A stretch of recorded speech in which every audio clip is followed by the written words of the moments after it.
This man never imagined that just standing still, he would be attacked relentlessly by a girl.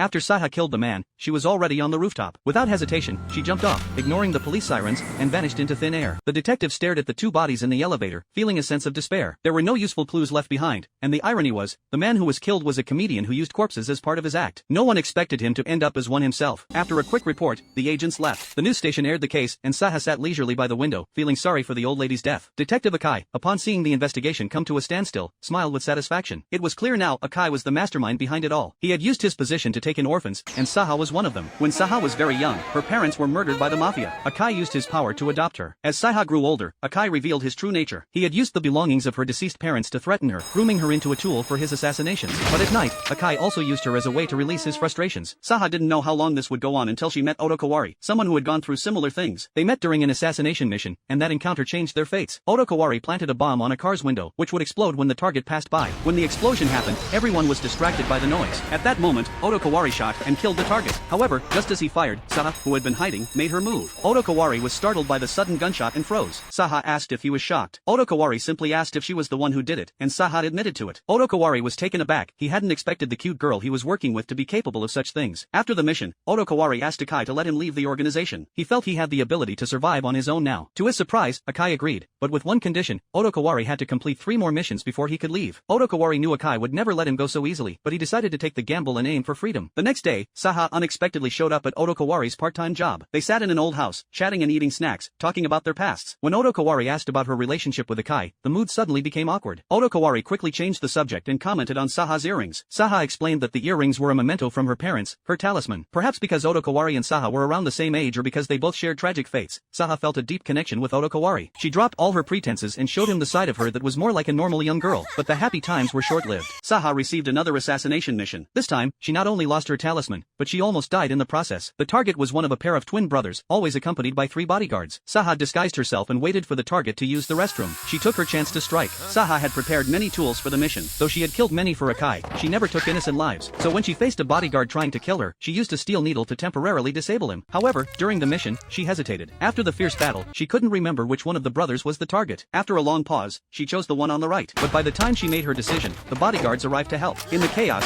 Saha's shot missed. The bodyguards weren't going to let her off easily. They emptied their magazines at her, forcing Saha into the bathroom. She switched her gun to a different mode and cleared them out. Just as she thought the mission was